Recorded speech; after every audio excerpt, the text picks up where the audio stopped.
బాపట్ల జిల్లా బల్లికురువ మండలం వల్లపల్లి గ్రామంలో శుక్రవారం ఎన్నికల ప్రచారం నిర్వహించిన ఉమ్మడి కూటమి అభ్యర్థి గొడ్డిపాటి రవికుమార్ ఇంటింటికి వెళ్లి తెదేపా అధికారంలోకి వచ్చాక అమలు చేసే పథకాలను వివరిస్తూ సమస్యలను తెలుసుకుంటూ మే 13న జరగనున్న ఎన్నికల్లో ఎంపీ అభ్యర్థి టి కృష్ణప్రసాద్కు ఎమ్మెల్యే అభ్యర్థిగా ఆయనకు సైకిల్ గుర్తుపై ఓటు వేసి గెలిపించాలని ఓటర్లను అభ్యర్థించారు. అవినీతి అక్రమ దాడులు అఘాయిత్యాలే తప్ప ఉపాధి అభివృద్ధి ఊసేలేని వైఎస్ఆర్సీపీ ప్రభుత్వానికి చరమగీతం పాడితేనే రాష్ట్రానికి భవిష్యత్తు ఉంటుందని తెదేపా అధికారంలోకి వచ్చాక వెంటనే పేద ప్రజల సమస్యలను ఖచ్చితంగా పరిష్కరించే దిశగా ప్రణాళికలు ఉంటాయన్నారు. గతంలో గ్రామాల్లో జరిగే ఏ అభివృద్ధి కార్యక్రమాలైనా ఎస్సీ కాలనీల నుండే ప్రారంభించే నూతన సంస్కృతికి శ్రీకారం చుట్టింది తెలుగుదేశం ప్రభుత్వమే. మాటల్లో కన్నా చేతిలో దళిత సంక్షేమాన్ని సాకారం చేసిన తెలుగుదేశం పార్టీకి పట్టం కట్టాలని కోరారు.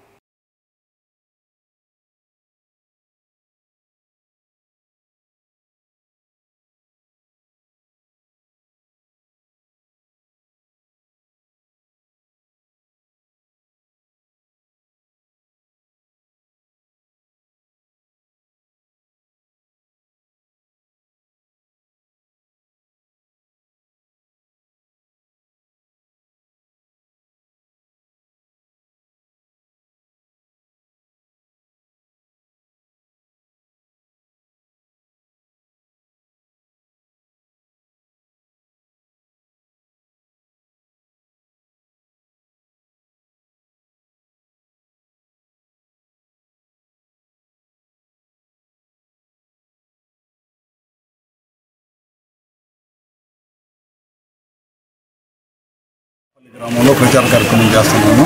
ముఖ్యంగా ఎస్సీ కాలనీ కానీ ఇందాక ముస్లిం సోదరులను కూడా అందరం కూడా కలిసాము. ముఖ్యంగా ఇక్కడ స్థానికంగా ఉండే సమస్యలు కూడా తెలుసుకోవడం జరిగింది. ముఖ్యంగా మంచినీళ్ళ సమస్య చాలా పెద్ద ఇబ్బందికరమైన పరిస్థితి. రేపు ప్రభుత్వ అధికారంలో రాగానే తక్షణమే మంచినీళ్ళ సమస్య, మిగిలిపోయిన రోడ్ల సమస్యలు ఇవన్నీ కూడా చేసాం. గతంలో కూడా మనమే చేయడం జరిగింది. ఈసారి తప్పకుండా మిగతా మిగిలిపోయినవన్నీ కూడా మేము చేస్తాం. 5 సంవత్సరాల్లో ఒక్క సమస్య కూడా వాళ్ళు సాల్వ్ చేయలేదు.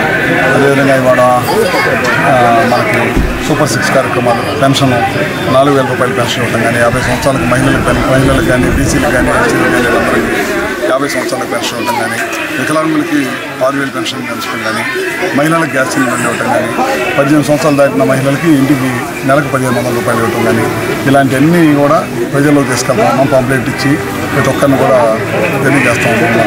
ఖచ్చితంగా జగన్మోహన్ రెడ్డి గారి ప్రభుత్వం ఏఎస్సీ బీసీ మైనార్టీల చేత ఓట్లు వేయించుకొని ప్రభుత్వ అధికారంలోకి వచ్చింది. వాళ్ళని కూడా ఏ విధంగా ఇబ్బంది పెట్టిందో మనందరికీ తెలియని విషయం కాదు. ముఖ్యంగా మనం చూస్తూ ఉన్నాం. సుధాకర్ బాబు అనే ఒక దళిత కుటుంబంలో పుట్టి ఉన్నతమైన చదువులు చదువుకొని డాక్టర్ చదువుకుంటే ఒక మాస్క్ అడిగిన పాపానికి ఏ విధంగా రోడ్డు మీద కట్టేసి అతన్ని దారుణంగా హింసించి చంపిన సంగతి కూడా మనందరం కూడా కళ్ళ ముందు మర్చిపోలేని విషయాలు. ఇట్లాంటి విషయాలు ఒక ఎమ్మెల్సీ వచ్చేసరికి ఒక డ్రైవర్ని కొట్టి చంపేసి ఇంటి ముందు పడేయటం కానీ, అట్లానే కర్నూలులో ముస్లిం సోదరులని ఆత్మహత్య ప్రయత్నించడం కానీ, ఇట్లాంటివి చూస్తూ ఉంటే ఈ రాష్ట్రంలో ఏ విధంగా ఏ పరిపాలన ఏ దశకు పోయిందో మనందరికీ తెలియదు కాదు. ఇలాంటి దుష్ట పరిపాలన అంతమించాలంటే ఖచ్చితంగా చంద్రబాబు నాయుడు గారి నాయకత్వం మళ్ళీ రావాల్సిన అవసరం ఉందని చెప్పి తెలియజేసుకుంటూ సెలవు తీసుకుంటాం.